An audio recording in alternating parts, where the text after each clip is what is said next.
অঞ্জলিৰ দেউতাক এজন বাছৰ চালক আছিল আৰু কেতিয়াবা কেতিয়াবা অঞ্জলিও দেউতাকৰ সৈতে কামলৈ গৈছিল। দেউতা, মোকো বাছ চলাবলৈ শিকাই দিয়া না, মোৰ বৰ মন আছে।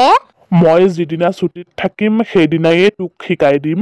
ঠিক আছে দেউতা, হ'ব, তেতিয়া ময়ো বহুত স্পীডত বাছ চলাম। নহয় অঞ্জলি, কেতিয়াও যান-বাহন স্পীডত চলাব নালাগে, সদায় লিমিটতেই চলাব লাগে, কাৰণ কেতিয়াবা নিজৰো বিপদ হ'ব পাৰে বা আনৰো। মা, দেউতায়ে মোক কৈ দিলে তেওঁ মোক বাছ চলাবলৈ শিকাই। হয় নেকি? ঠিক আছে, শিকি ল'বা তেতিয়াহ'লে। ব'লা এতিয়া হাত-মুখ ধুই দুয়োজনে খাই লোৱাগৈ।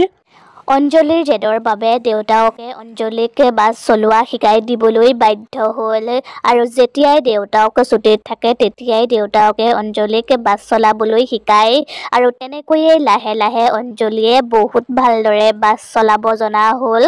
কিছুদিনৰ পাছতেই অঞ্জলিৰো বিয়া হৈ গ'ল আৰু অঞ্জলিৰ বিয়াৰ দুদিনমানৰ পাছতেই দেউতাকৰ মৃত্যু হ'ল আৰু সিফালে অঞ্জলি সুখে শান্তিৰে আছিল আৰু তাইৰ এটা 2 বছৰীয়া ল'ৰাও আছিল। আৰু তেনেকৈয়ে এদিন, মা, আজিকালি এওঁ ঘৰলৈ আহোঁতে বৰ দেৰি কৰে, আগতেচোন সময়মতেই ঘৰলৈ আহে, এতিয়া দেখোন 10টা বাজিল। চিন্তা নকৰিবা বোৱাৰী, দোকানত চাগে কাম বেছিকৈ ওলাইছে, সেইবাবে চাগে তাৰ অহা আজিকালি দেৰি হয়।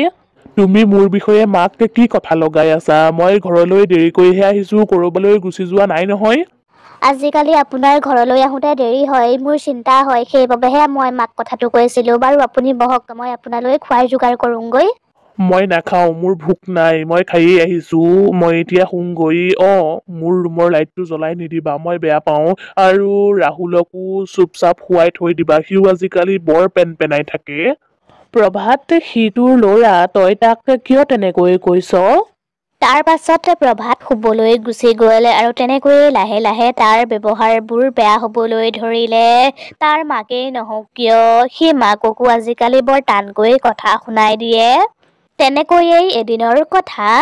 মা, তুমি মোক সদায় সদায় পাছফালৰ পৰা কিয় মাত লগোৱা? কোৱা এতিয়া সোনকালে, কি ঔষধ আনিব লাগে? মোৰ কিন্তু দোকানলৈ যাবলৈ বহুত দেৰি হৈছে। মা, আপোনাৰ ঔষধখিনি মই আনি দিম, মাত্ৰ মোক পইচা কেইটা দিলেই হ'ল। অঞ্জলি, প্ৰভাতেতো আগতে এনেকুৱাবোৰ ব্যৱহাৰ কৰা নাছিল, এতিয়া তাৰ কি হৈছে? সি আজিকালি অনবৰতে খেংখেঙায়ে থাকে, তাক লৈ কিন্তু মোৰ বৰ চিন্তা হৈছে। প্ৰভাতৰ মনত যিবোৰ কথা চলি আছিল সেই কথাবোৰ বেয়া কথায়েই আছিল। কাবেৰী, মই তোমাক বহুত ভাল পাওঁ, অতি সোনকালেই মই তোমাক মোৰ ঘৰলৈ লৈ যাম, মাত্ৰ মোক অলপমান সময় দিয়া। প্ৰভাত, এই কথাটো তোমাৰ মুখত ছমাহৰ আগৰ পৰাই শুনি আছো। তুমি তোমাৰ পত্নীক কেতিয়া ডিভোৰ্চ দিবা? মই বহুত ধৈৰ্য ধৰিলো আৰু নোৱাৰো। কালিলৈ ভিতৰত তোমাৰ আৰু তোমাৰ পত্নীৰ ডিভোৰ্চৰ পেপাৰ মোৰ হাতত পৰিব লাগিব। মই চেষ্টা কৰিম, আজি মই ঘৰলৈ গৈ মোৰ পত্নীকে মই ডিভোৰ্চৰ কথা ক'ম। প্ৰভাতে ঘৰলৈ গৈ মাকক আৰু অঞ্জলিক ডিভোৰ্চৰ কথাটো ক'লে। প্ৰভাত, তই এইবোৰ কি কথা কৈছ? তোৰ লাজ লগা নাই? এজনী ছোৱালীৰ বাবে তই অঞ্জলিক এৰি দিবি? তোক আজি মোৰ ল'ৰা বুলি ক'বলৈ লাজ লাগিছে। আৰু এটা কথা, তাই ঘৰ এৰি থৈ কিয় যাব? যাৱ যদি তই এইখন ঘৰ এৰি থৈ ক'ৰবালৈ গুচি যাগৈ। মই কাবেৰীক বহুত ভাল পাওঁ, তাইৰ অবিহনে মই থাকিব নোৱাৰো, মই তাইক বিয়া পাতিম বুলি কথা দিছো। অঞ্জলিয়ে যদি মোক ডিভোৰ্চ নিদিয়ে তেতিয়াহ'লে ময়েই এই ঘৰখন এৰি থৈ গুচি যাম। নাই, আপুনি ঘৰ এৰি যাব নালাগে, মই ৰাহুলক লৈ মই মাৰ ঘৰলৈ গুচি যাম। অঞ্জলি, ময়ো এই ল'ৰাটোৰ সৈতে এইখন ঘৰত থাকিব নোৱাৰো। কি ঠিক আছে, সেই ছোৱালীজনীয়ে ক'লে ই মোকো এইখন ঘৰৰ পৰা উলিয়াই খেদি পঠিয়াব। মই ইয়াৰ গটামটা খাই থাকিব নোৱাৰো। বোৱাৰী, মোকো বাৰু তোমাৰ লগত লৈ যাবানে? মা, আপুনি মোৰ বাবে এইখন ঘৰ এৰি থৈ যাবলৈ ওলাইছে, ভগৱানক বহুত ধন্যবাদ, মই যে আপোনাক মোৰ মা হিচাপে পালো। তাৰ পাছত অঞ্জলিয়ে তাইৰ ল'ৰাটো আৰু শাহুৱেকক লৈ মাকৰ ঘৰলৈ গুচি আহিলে। মাকে অঞ্জলিৰ কথাবোৰ শুনি বৰ দুখ পালে আৰু তেনেকৈয়ে এদিন, মা, ৰাহুলো ডাঙৰ হৈ আহিছে, মই এতিয়া কিবা এটা কাম কৰিব লাগিব, নহ'লে আমি কেনেকৈ চলিম? মা, মই নহ'লে দেউতায়ে চলোৱা বাছখনকেই চলাওঁ নেকি? মই কথাটো মালিকজনক কওঁগৈ নেকি? কিজানি তেওঁ মোৰ কথা শুনেই। বোৱাৰী, তুমি বাছো চলাব জানা? এইটো কথা মই আজিহে গম পালো। মা, বাছ চলাবলৈ মোক দেউতায়ে শিকাইছিল। মই তেতিয়া এনেই চখতেই শিকিছিলোঁ, কিন্তু এতিয়া সেয়া প্ৰয়োজন হৈছে। ঠিক আছে অঞ্জলি, তুমি যি ভাল দেখা তাকেই কৰা। তাৰ পাছত অঞ্জলি মালিকজনৰ ওচৰলৈ গ'ল। মালিকজনে অঞ্জলিক দেখাৰ লগে লগেই চিনি পালে। অঞ্জলি, তুমি আহিছা, ভালেই কৰিলা তুমি আহিলা। মই তোমাৰ কথাটো শুনিলো। তোমাৰ দেউতা এজন বৰ ভাল মানুহ আছিল। দেউতায়ে বৰ ধুনীয়াকৈ বাছ চলাইছিল আৰু বাছখন বৰ যতনেৰে ৰাখিছিল। মই বাৰু তোমাৰ কথাটো চিন্তা কৰি চাওঁ, তোমাৰ দেউতাৰ ঠাইত তোমাক কামটো কৰিবলৈ দিব পাৰি নেকি। তাৰ আগতে তোমাৰ কিছুমান পৰীক্ষা লোৱা হ'ব।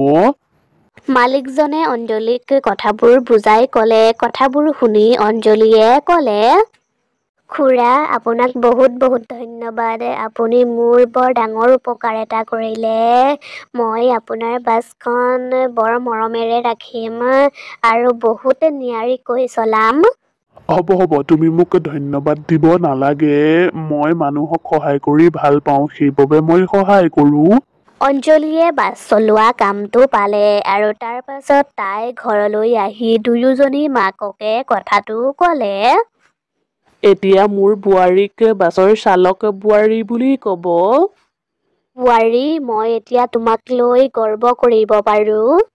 মোৰ ছোৱালীৰ ওপৰত সম্পূৰ্ণ বিশ্বাস আছে, তাই এই কামটো ধুনীয়াকৈ কৰিব। তাৰ পাছত অঞ্জলিয়ে বাছ চলোৱা কামটো কৰিবলৈ ধৰিলে আৰু তাইৰ বাছখনত যাত্ৰীবোৰক উঠাই এখন চহৰৰ পৰা আন এখন চহৰত থৈ আহে আৰু লৈ আহে। কেতিয়াবা তাইৰ বৰ ভাগৰ লাগে, কিন্তু ঘৰলৈ আহি তাইৰ ল'ৰাটোৰ হাঁহি থকা মুখখন দেখিলে তাই সকলোবোৰ পাহৰি যায়। অঞ্জলিৰ কামটোত শাহুৱেক আৰু মাকে বহুত সহযোগ কৰিছিল, কিন্তু তাইৰ কপালত কিবাহে লিখা আছিল।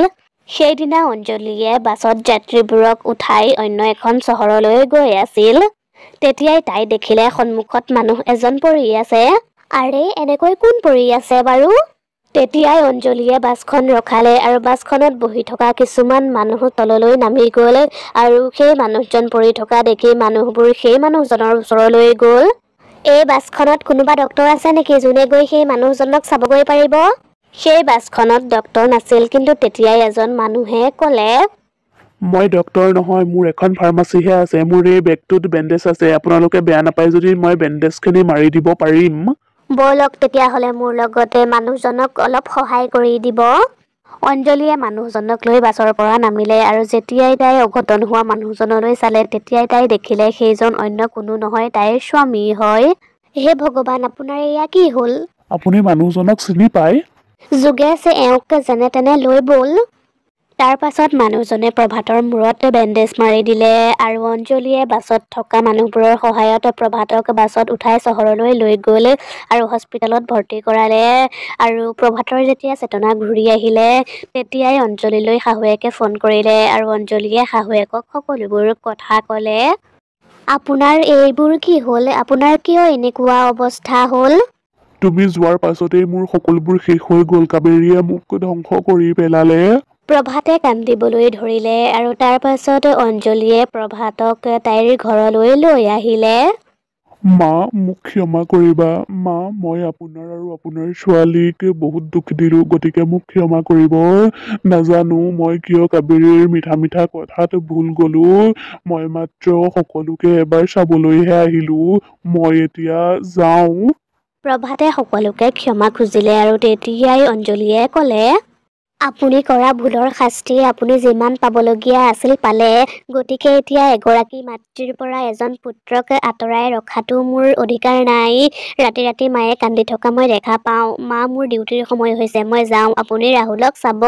প্ৰভাতক ক্ষমা কৰি তাই আদৰ্শ বোৱাৰীৰ নাম ল'লে আৰু তাৰ পাছত তাই আকৌ নিজৰ কামত লাগি